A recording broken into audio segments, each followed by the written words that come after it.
Bismillah ar-Rahman ar-Rahim. Wassalatu wassalamu ala Sayyidina Muhammad wa ala alihi wa sahbihi wa sallam taslima. Alhamdulillah. Assalamu alaikum wa rahmatullahi wa barakatuh. We're looking at the approach that one of the great scholars of Andalusia Ibnu Juzay al-Kalbi had towards the Quran, looking at the 7 different meanings, and all of these meanings are found in the Fatihah, which is one of the reasons why the Fatihah is considered really a microcosm of the entire Quran. It is, in fact, al-Quran al-Azim, al-Sab' al-Mathani, or Quran al-Azim. So it contains all of these meanings in them, and so that's where we were going to start today, is looking at that the meanings. The first one is that he points out is the ilmurrububiyah. In Arabic, the Rabb is a word that is related in the ishtiqaq. There's different types of derivations. There's actually 4 types of derivations in the Arabic language, but words that share letters have a shared meaning, even when the letter is not in the same order. So for instance, like you have in Arabic, you have alima, and then you have amila, and then you have lama'a. So they all share lam, mim, and ayn, and they all have a relationship. So for instance, ilm and amal are related. You can't do something without having knowledge of how to do it. If you do, it's insane, like Imam al-Ghazali said. And then al-ma'i is like a brilliant scholar. It's somebody who has a type of a brilliance in his understanding. So there's a relationship. So in Arabic, the word Rabb, which the root of it is ra ba ba, but related to it is ra ba ya, and this is another type of ishtiqaq, where you have the last letter in particular will give a nuance of the meaning. So one of the meanings of Rabb is murabbi, the one who raises or who nurtures you and cares for you. So it's different from ilah. Ilah it's more transcendent, and then Rabb is more immanent, it's closer, it's more intimate, it's closer to us. So Ilmurrububiyah is related to how Allah reveals Himself to us through His creation, because we are marbub, we're lorded over. Although in Arabic you have words like rabbulalamin or rabbatalmanzil, which is acceptable to say the Lord of the house, but the Rabbul Arbab, the Lord of the Lords, is Allah subhanahu wa ta'ala. And so the Ilmurrububiyah is knowledge of how Allah subhanahu wa ta'ala is manifesting Himself in creation. Because the word in Arabic for the world, I mean there are a few different words, but the main word that's used is alam. Rabbulalameen. So this is how Fatihah begins. Alhamdulillahi rabbulalameen. So the alam is from alima, which is to know. And so alam is what you know. But if you look in Arabic, alam is called ismu ala.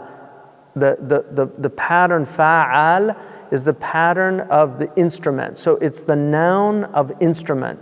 Instrument is what you do something with. And so in the Arabic language, for instance, if you say khatam is a seal. It's what you seal with.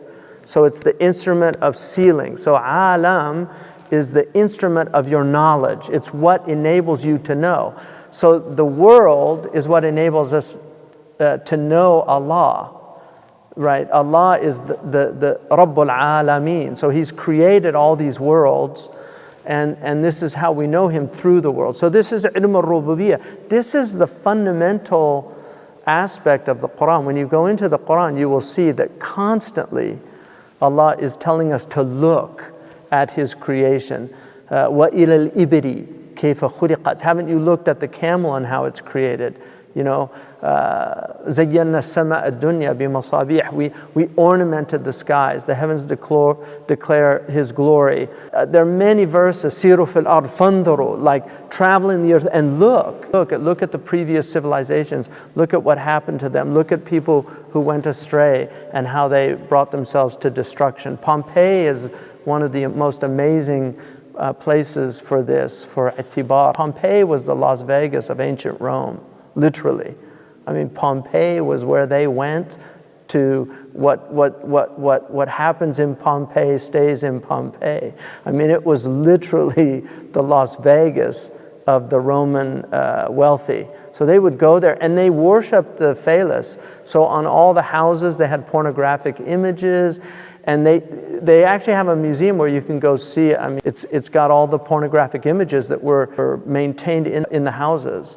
I mean, it's pretty shocking, graphic pornography. So this was Pompeii, and yet Mount Vesuvius erupts, and it was so fast that people are literally stuck in positions. That's how quick the ash came down. So that we literally have this ancient city that was completely preserved, and that's a sign. فَاعْتَبِرُوا يَا أُولِي الْأَبْصَارِ. You know, reflect deeply, O people of why Pompeii of all cities, because and that was clearly a punishment, because when it happens like suddenly like that, it's clearly something from Allah subhanahu wa ta'ala. And these things, modern people have a really hard time with these ideas for some reason, because they just don't want to take any moral responsibility for what happens to them. But we have a direct understanding between the physical world and the metaphysical world. So Ilmurrububiyah is very important. So for instance, Allahu la ilaha illahu al-hayyul qayyum. This is Ilmurrububiyah. He is the living and the sustainer. La ta'khuduhu sinatun wa la nawm. He doesn't nod off. So even for one instant, if he turned away from creation, it would disappear. So he doesn't nod off and he doesn't sleep. So these are all, and there are many, I mean, the Quran is just filled with the Ilmurrububiyah. يا أيها الناس اتقوا ربكم إن زلزلة الساعة شيء عظيم يوم ترونها تذهل. This ayah has rububiyah, but it also has ma'ad, it has other things in it. when كل مرضعة عما أرضعت وتضع كل ذات حمل حملها وترى الناس سكارى وما هم بسكارى ولكن عذاب الله الشديد. So it's telling you that, you know, Allah He does all of these things and His punishment is immense, right? And then there's people who وَمِنَ النَّاسِ مَنْ يُجَادِلُ فِي اللَّهِ بِغَيْرِ عِلْمٍ وَيَتَّبِعَ كُلَّ شَيْطَانٍ مَرِيدٍ. So there's people that argue about God without any knowledge and they follow the shayateen. So Allah is throughout the Quran teaching us these things about divinity. So if you look, it affirms the existence of the Maker, al-Bari, because Allah is al-Khaliq, al-Bari, al-Musawwir. So the Khaliq brings existence out of non-existence. And then the Bari is the one who felt that He's created the cosmos. So whatever the Big Bang was, suddenly you have all this material to work with. And so Allah creates that material, and then He works with it. He makes planets and solar systems, and then yusawwiru, and then He fashions from that all these things within creation. So these are the stages of creation are in that. And then He explains that creation indicates a creator.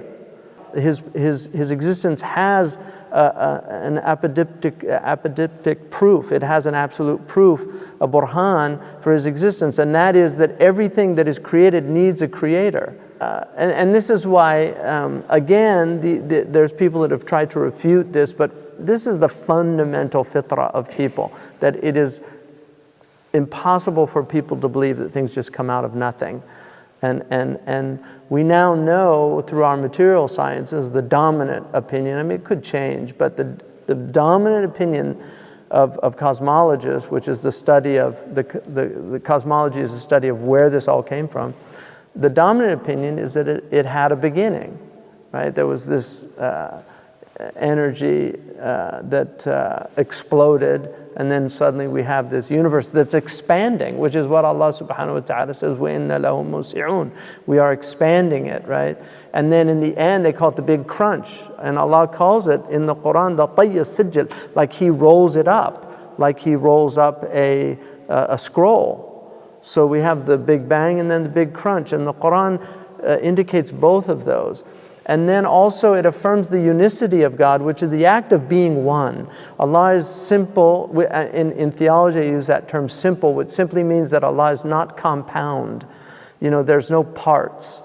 So God doesn't have any parts. He's قُلْ هُوَ اللَّهُ أَحَدٌ. He is absolutely unique and one in His acts, attributes, in His essence, His attributes, and His acts. He's one in all three. Right, so He's not three in one. He's one with those three dimensions, and this is why Trinity is, you know, it's a really interesting thing in the world. That's why trigonometry is such a fascinating study, because it's hard to get out of triads. They're everywhere, and so you can see how Christian theologians fell into that mistake, which is what Allah warns them against in the Quran. لا تقولوا ثلاثة انتهوا. You know, don't say that. But we acknowledge this aspect of looking at God and seeing the three aspects that He expresses His oneness in, which is He's one in His essence, but then He has attributes, and then He has His acts, and then refutes those who associate powers with Allah. So one of the things about polytheists is the problem with translating mushrikun as polytheists. The materialist today is a mushrik. Anybody that gives power or attributes of God to other than God. If you're a Darwinian evolutionary biologist and you think that somehow nature has a mechanism that it can do these things, and you don't acknowledge that that comes from God, that's shirk, because you're giving nature an attribute. In fact, nature is a modern day word for God. But whenever you hear people say, well, nature, you know, Mother Nature doesn't like promiscuity, right? Because that's why you get diseases and things like that. No, God doesn't like it, and that's, you know, the way He set His creation up. So, and then finally, it provides the attributes of Allah. So throughout the Quran, you have all of these amazing attributes of Allah.